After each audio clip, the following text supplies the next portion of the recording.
Hello friends, welcome to Pebbles. நான் உங்கள் கோபி செட்டிப்பாளையம் சுதா.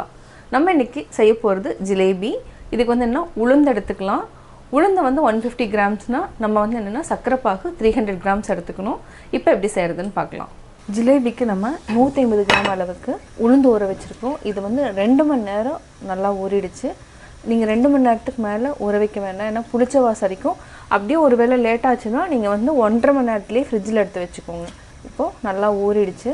இத வந்து என்னன்னா 2 டைம் வாஷ் பண்ணிக்கலாம். வாஷ் பண்ணிட்டு நல்லா அரைச்சுக்கலாம். ஜிலேபிக்கு சுகர் சிரப் காய்ச்சிரலாம். 300 கிராம்ஸ் அளவுக்கு சுகர் ஆட் பண்ணனும். 150 ml அளவுக்கு நம்ம தண்ணி விட்டுக்கலாம். கேஸ் ஆன் பண்ணியாச்சு. நல்லா கரைச்சுக்கலாம். இது வந்து என்னன்னா பிசுபிசுப்பு தன்மை இருந்தாலே போதும். ஒரு கம்பி பதம் வரதுக்கு முன்னாடியே நம்ம ஆஃப் பண்ணிரணும். அதாவது ஜாமுனுக்கு எப்படி காய்ச்சறோமோ அதே மாதிரி தான் இந்த சிரப் காய்ச்சணும். கொதிக்க ஆரம்பிச்சிருச்சு. கொஞ்சம் பிசுபிசுப்பு தன்மை வந்தாலே போதும். இப்போ வந்து பிசுபிசுப்பு தன்மை வர ஆரம்பிச்சிருச்சு. இந்த ஸ்டேஜில் நம்ம ஆஃப் பண்ணிக்கலாம். நம்ம மிக்சியில் போட்டு அரைச்சிக்கலாம். தண்ணி அளவாக ஊற்றிட்டு அரைச்சிக்கலாம். நல்லா நைஸாக அரைச்சி எடுத்துக்கலாம். உளுந்து நல்லா அரைச்சிட்டோம்.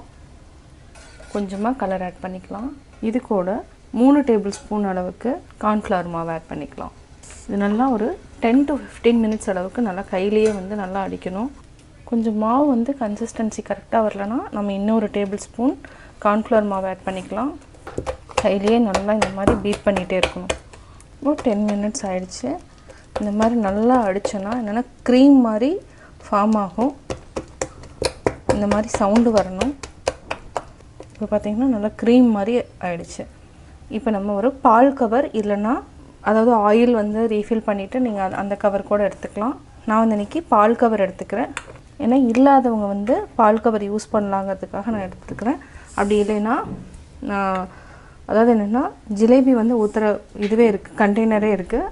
அதையும் நான் உங்களுக்கு காமிச்சிடுறேன். எண்ணெய் ஊற்றிக்கலாம். இது என்னென்னா ஜிலேபி சுடுறதுக்கு கொஞ்சம் அகலமான பேனில் தான் சுட முடியும். இந்த மாதிரி எடுத்துக்கலாம். இதுக்கு என்னென்னா இந்த மாதிரி பால் கவர் எடுத்துக்கலாம். பால் கவர் இல்லைன்னா இந்த மாதிரி கண்டெய்னர் இதில் ஜிலேபி சொல்லலாம். நான் இன்றைக்கி இது இல்லாதவங்க நம்ம இந்த பால் கவர் இருந்தாலும் ஓகே. அதே மாதிரி ஆயில் பேப்பர் இதையும் நம்ம கட் பண்ணிவிட்டு ஃபைனலாக டைட்டாக ஒரு ரப்பர் பேண்ட் போட்டுக்கலாம். இல்லைனா கிளிப் போட்டு நம்ம இது பண்ணலாம். இப்போ நம்ம இதை பால் கவரில் ஆட் பண்ணிக்கலாம்.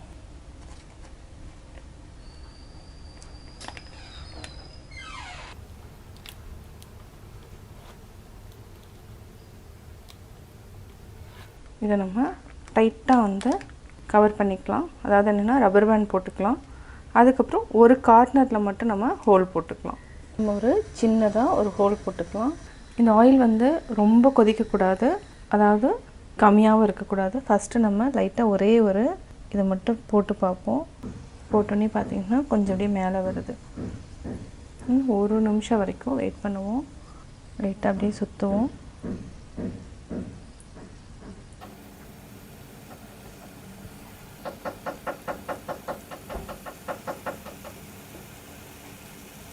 இது நம்ம மினி ஜிலேபி மாதிரி தான் சுற்றுறோம். அதாவது லோ ஃப்ளேமில் தான் இருக்குது. அப்படியே திருப்பி போட்டுக்கலாம்.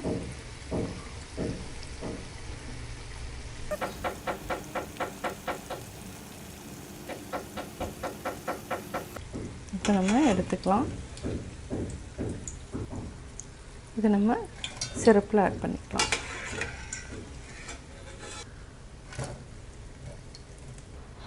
அதிகமாக கலர் போடலைங்கிறதுனால இந்த மாதிரி இருக்குது. கலர் ஒரு சிலருக்கு நல்லா நிறையா போடணும்னா போட்டுக்கோங்க. இப்போ நம்ம இந்த மாதிரியும் போட்டுக்கலாம்.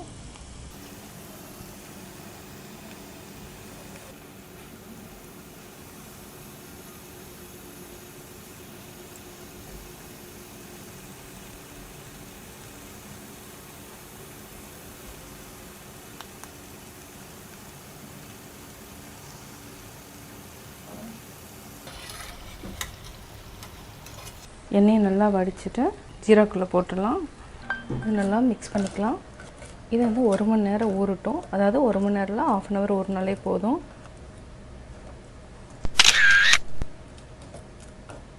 ஜிலேபி எப்படி செஞ்சேங்கிறத பார்த்தீங்க. நீங்களும் வீட்டில் ட்ரை பண்ணி பார்த்துட்டு உங்களுடைய கமெண்ட்ஸ் எனக்கு சொல்லுங்கள். லைக் பண்ணுங்கள், மறக்காமல் சப்ஸ்கிரைப் பண்ணுங்கள்.